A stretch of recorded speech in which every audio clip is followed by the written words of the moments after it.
We are back with the lovely Mrs. Carmen Jarvis. Mrs. Jarvis, what was the hardest part of being a principal?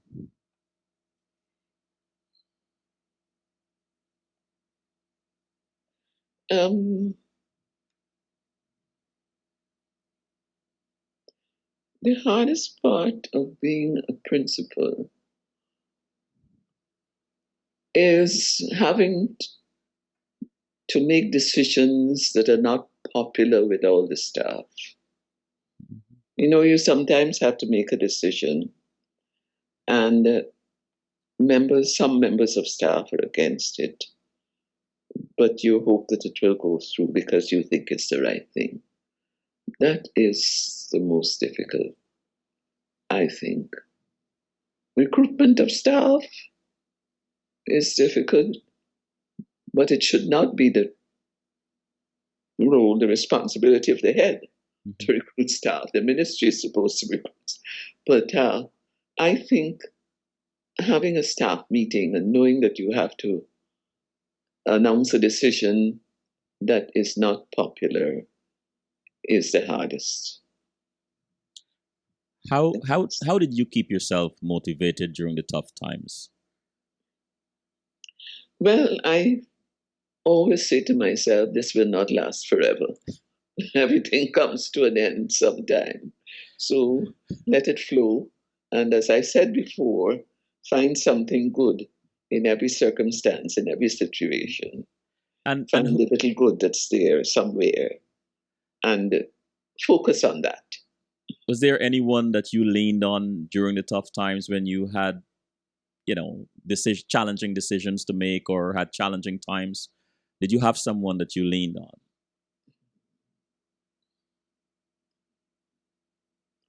Well, um, John was my deputy, and I could lean on her sometimes. But sometimes one had just to lean on one's faith in God. Yes. So very often, even your deputy does not agree with you. So you have to just trust God and do the right. Mrs. Jarvis, what is one of the most humbling lessons you learned as a teacher or headmistress?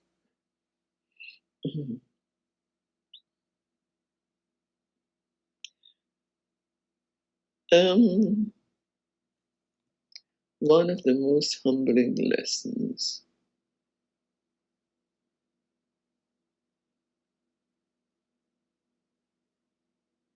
is that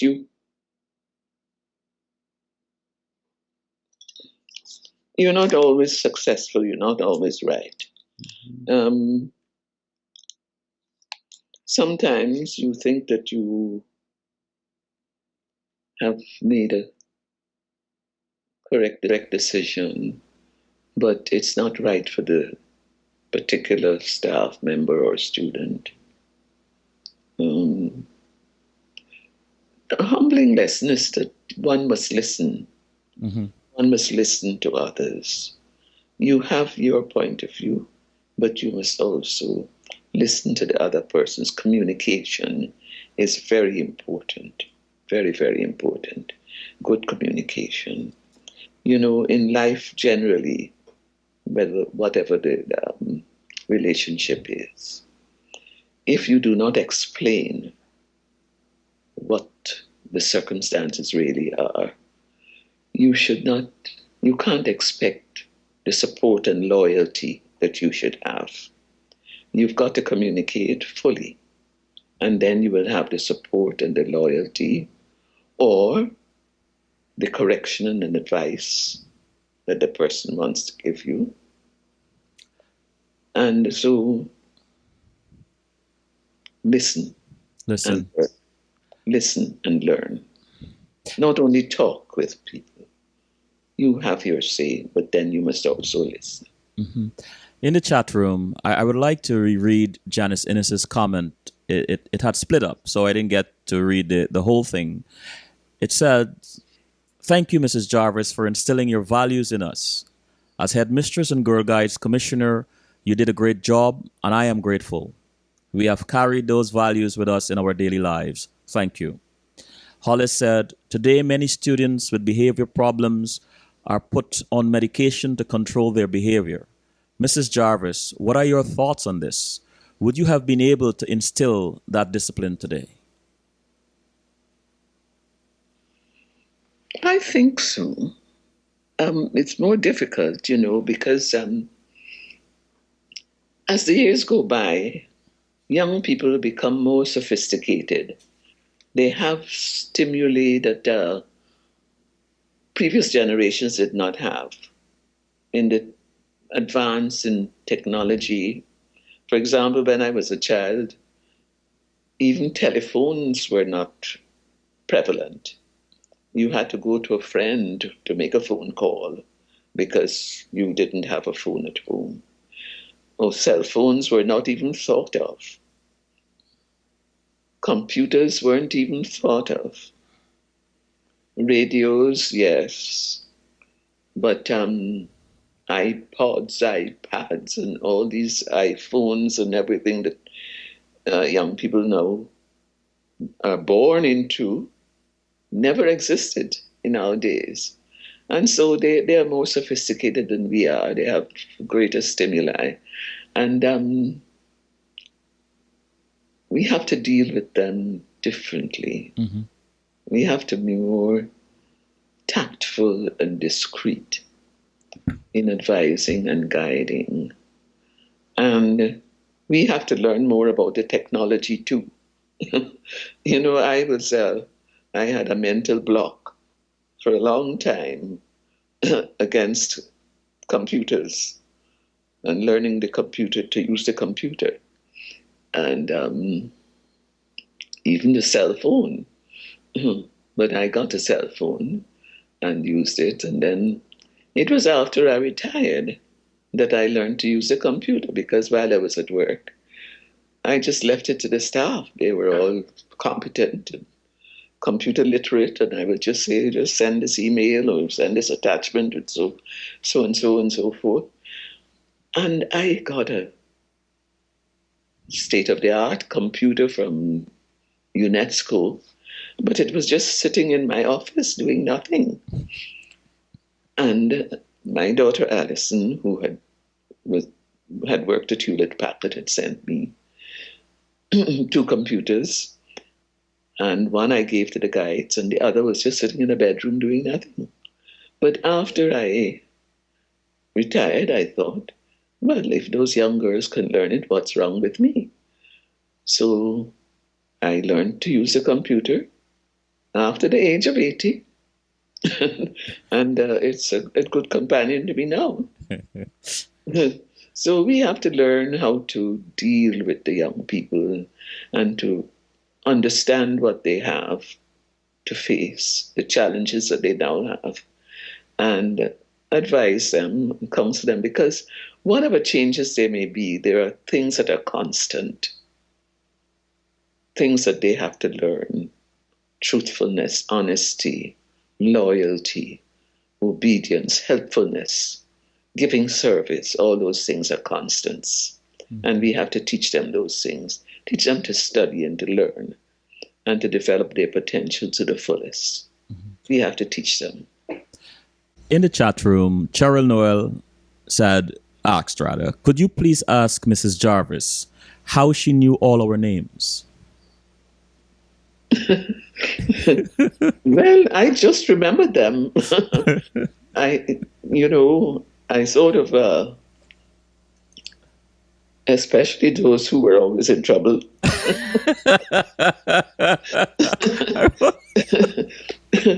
No. I remember the names, the good ones too, because those who said, they were quiet and they did their work well and they were bright and very careful and studious. I remembered. I found some way of remembering, attach something to them, she's the one with the bow at the side or something like that. So I remember them. And Claire said, continued blessings from your Smith Church family. Mrs. Jarvis also made time to worship and serve God, a deacon and staunch congregationalist. Yes. Cheryl Isaac said, thanks for instilling discipline and integrity in us. It may not seem like we were listening back then, but we did hear you. Our kids can tell you, smiles. Those qualities made us the women we are today. Sandy Anderson, were there any experiences or programs that you reapplied from QC?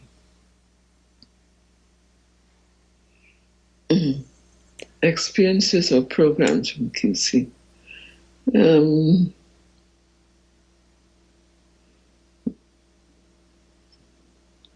I don't remember. You know, I noted when I came over to Bishop's from QC that mothers gave the QC boys so much more for their parties. You know, the mothers seemed to be very biased towards the boys. The boys always had too much, Oh, really? too much to eat, drink. This is what I thought. And when I went over to the girls, oh, they just had enough, barely enough, sort of. Wow. um, I think the mothers favored the boys and gave them a lot of stuff.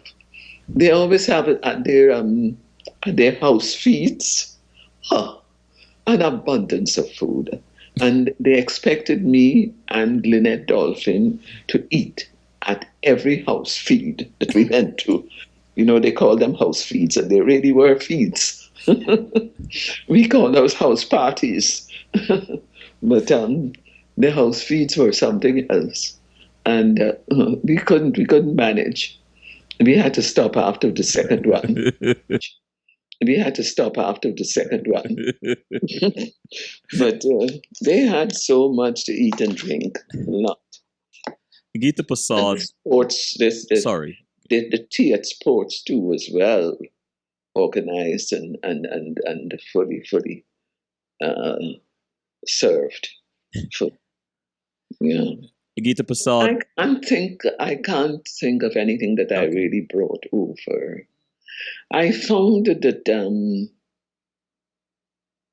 at Bishop's there was more attention to the detail of recording uh, comments and marks. Every form had a report book. At Queen's, there was one big book, and one had to wait for it to be passed around. There was one big ledger in which all these marks were recorded. And the remarks, I don't think they were recorded. I'm not saying. But I found that there was more attention to detail in that recording at Bishop's. And Gita Prasad Goodwin said, thank you, Mrs. Jarvis, for instilling in us a commitment to excellence and going the extra mile. Taran Lamb said, thank you, Mrs. Jarvis and BHS. I will always appreciate the privilege and blessing of being an alumna of BHS. Congratulations. The feeling of pride is mutual. It is an honor. God bless. Silichini Jagannath. Today we hear of work-life balance. Women are challenged with wearing many hats. How have you managed to juggle so much and excel in all you have done? Oh boy.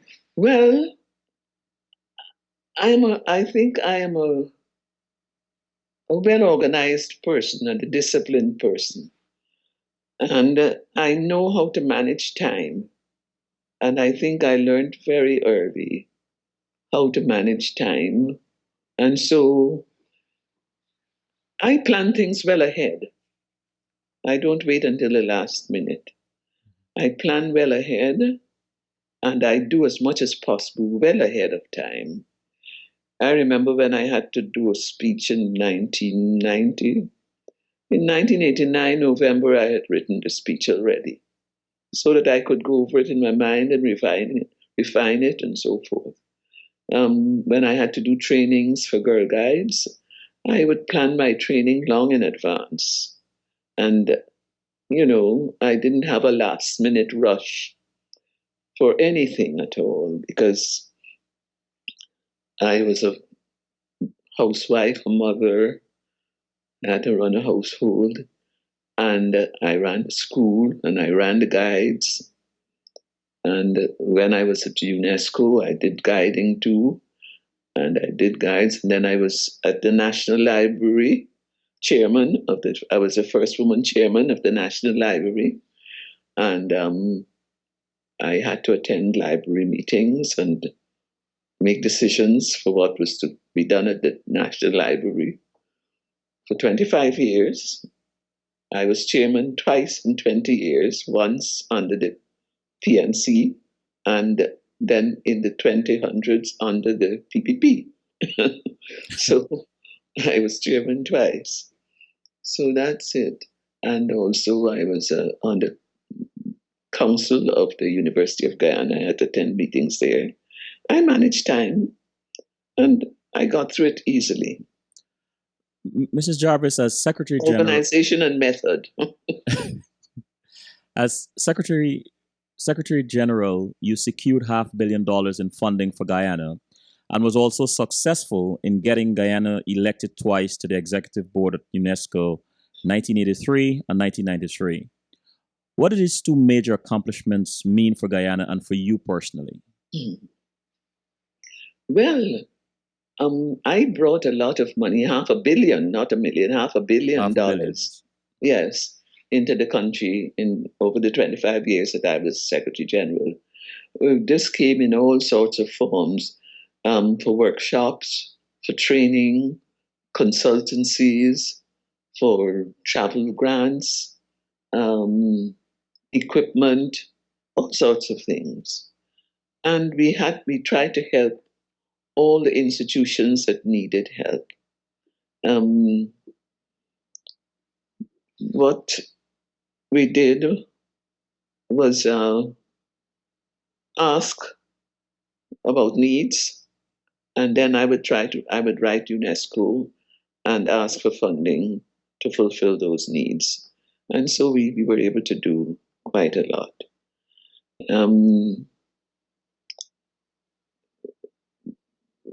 There was something else I'm to answer. Oh, yes. I asked, what did it mean to you personally?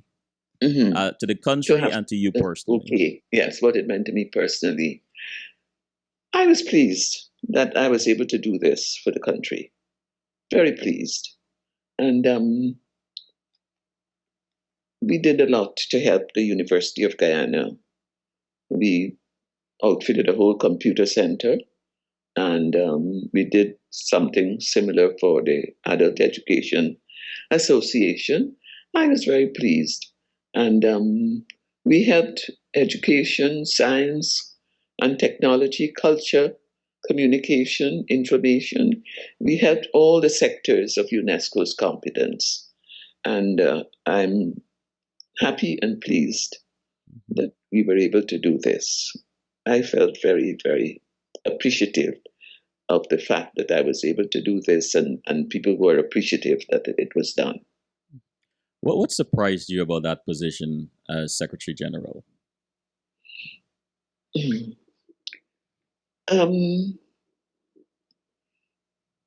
As Secretary General, I became known as the Dean of the Latin American Caribbean region because I was the longest serving and the most respected and honored of the Secretaries General. And I was asked to chair meetings of the Latin American Caribbean region. And that was an honor because all the Latin American countries were there and they could have been asked, but I was asked. And I was also chairman of the Commission on Education. And I was honored for that because of the way I did got through the draft resolutions. What surprised me was the way I was able to sort of move up in the institution. And I was able to address the General Conference of UNESCO 4 times in the absence of a minister. And I was the first Secretary General to be allowed to do this because the people, they knew me and respected me, and they could see what I was capable of. Mm-hmm. And therefore, I was able to address the General Conference. And that is a gathering of prime ministers and ambassadors and secretaries general and officers of various kinds, about 300 to 400 people. And that was a surprise and also a proud achievement for me. Congratulations in order. Mrs. Jarvis, you also Thank you. Rose up the ranks in the Girl Guides. And you've traveled extensively around the world to conferences and so on. Among all the conferences you have attended, which one still resonates with you?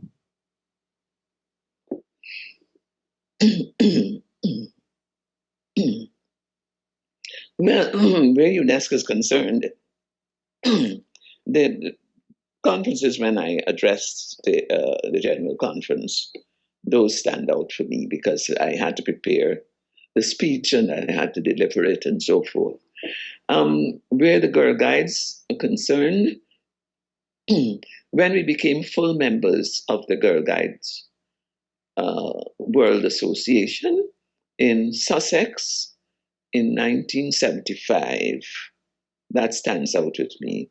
Mm-hmm. Gwen Paris, who's my deputy, and I went to that conference, and the Guyana Association became a full member of the World Association in that year. And we were invited to tea at Buckingham Palace, no less. So that stands out for me because I had tea at Buckingham Palace. So there. And another one that stands out is one at which I joined the Olive Baden-Powell Society, and that was in Auckland, New Zealand. When I became a member, I received my certificate and my badge as a member of the Olive Baden-Powell Society. Mm-hmm. The Olive Baden-Powell Society is a society set up to provide funding for the World Association because it was found that the quota which the associations paid was not adequate to cover the expenses of the World Association.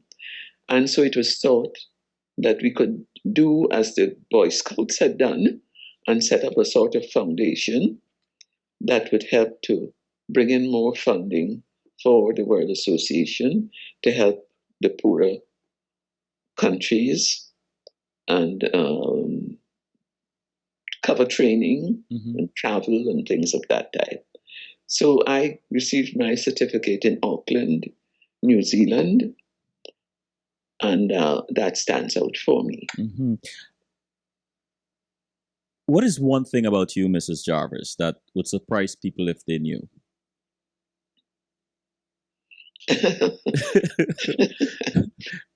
One thing that would surprise people? Yes. One thing that would surprise people is that I was very shy as a girl. Oh. I never thought that I would be a speaker and address conferences and so forth. I was so shy. I remember even to the time when I was at Queen's, Mr. Norman Cameron asking me to be in one of his plays, Jamaica Joe, I think. He wanted me to. And I said, no. I wouldn't appear on stage at all. I didn't have the gumption, the courage to appear on a stage. And, I became a speaker. I had more speeches, more folders of speeches than most politicians, I think.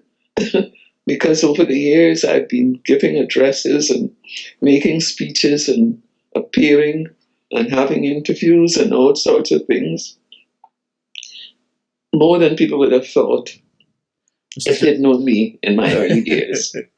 Mrs. Jarvis, what are you most proud of?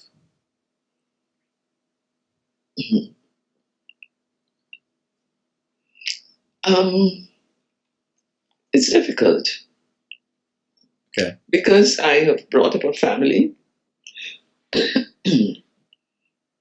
Excuse me. Sorry. Could you excuse me? I also run a school. I built up the National Commission for UNESCO.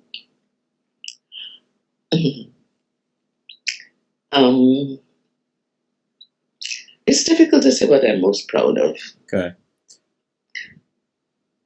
Well, I'm proud that my children have done very well, and their children are doing well too. If I'm proud of the fact that I had what I considered extra children, a bigger family in the Bishop's High School. Wow. So I considered them children to family. So maybe the training and education that I gave to my family and extended family. But let's say that. Mrs. Jarvis, time is upon us, and I will use the remaining minute or two to read the comments in the chat room. I'll forfeit the questions that I have for you, and I will go to the chat room, and starting with Jillian Noble. I am truly delighted to be able to see Mrs. Jarvis looking as well as she does. I have such fond memories of my years at BHS, which I always share with my son and daughter. God bless you, Mrs. Jarvis. Hollis said, Mrs. Jarvis, when I hear you speak, I remember Maya Angelou, another phenomenal woman. You're a woman of such wisdom. I can sit and listen to you all day. Thanks for being my teacher, mentor, educator. Deborah Dover, my husband, who is not Guyanese, went out of his way to introduce himself to you at the reunion because he just had to meet with the woman he had heard so much about. Deborah Dover, you will influence our lives even after all these years. Thank you. Hollis, I missed the beginning, so I don't know if this was asked. But Mrs. J, how did you become the person you are? Who are your mentor? Just for a second, Deborah Dover said, referring to your years at BHS, are there any regrets? Is there anything you would have done differently? Andrea said, it's a pleasure to learn more about Mrs. Jarvis's journey. Likewise, I do share Mrs. Jarvis's view that the government could have preserved the specific non-co-ed schools ex St. Roses. Sandy Anderson, Mrs. Jarvis, after listening to you, I'm so inspired to learn more about BHS history. Where can we purchase your book, The History of Bishop's High School? I have a few copies of the book with me. And I had left some copies at the school. So those two places are places where she could have a copy sent from me. Okay. Mrs. Jarvis, it's difficult to let you go without asking this question I ask all my guests, and I guess my audience is expecting it. What makes you laugh out loud? Something very funny makes me laugh out loud. Laughter is good. It's good for the health, good for the soul. Yes. And so I tell sometimes my children, they repress their laughter, so laugh out loud, and let it out. Really enjoy it. And I hear something funny. Sometimes I hear a funny story. Joel Osteen sometimes gives funny stories when he begins his sermon on the TV on Sundays. I listen to those stories and I laugh out loud with some of them. And other things that come over on some of the shows, I laugh out loud. Yeah. But I was able to do what I did because I put God first. Yes.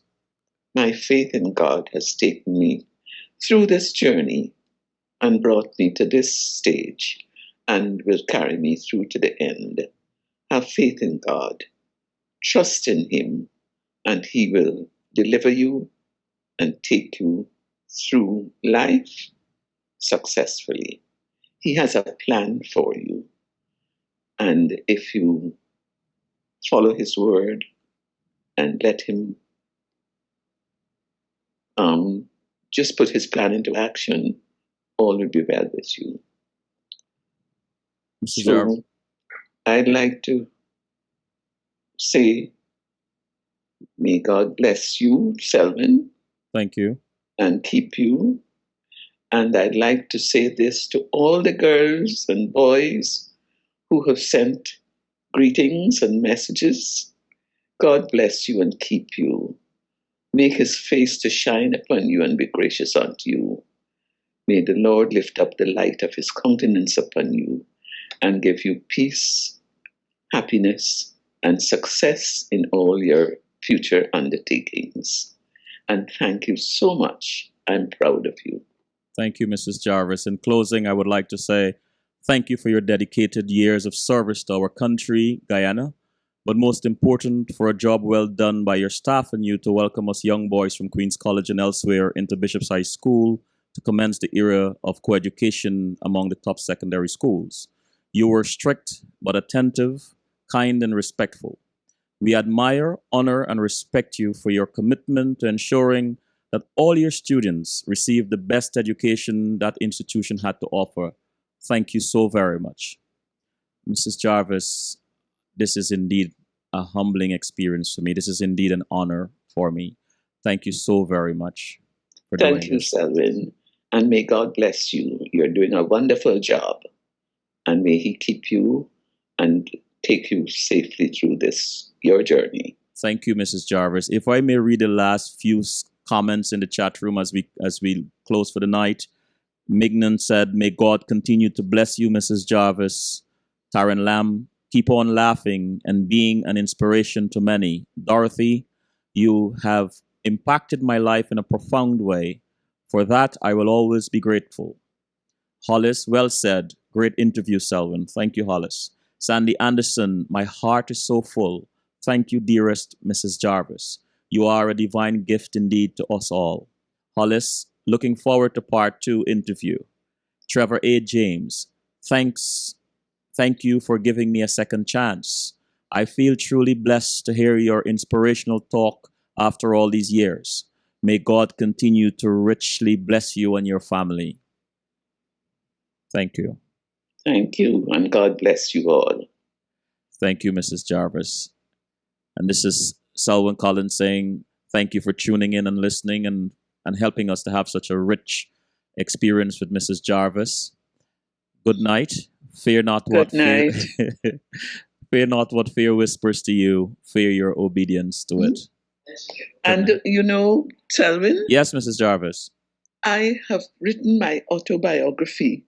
Yes. And I hope that people will buy it because it tells you a lot more about my life and about the journey. We have just skimmed the surface. And so I would like everybody to know that that is coming out soon. And I hope that I will have the support. Please let us know when it's finished, Mrs. Jarvis, so we can post in the Bishop's group on Facebook and elsewhere. Yes.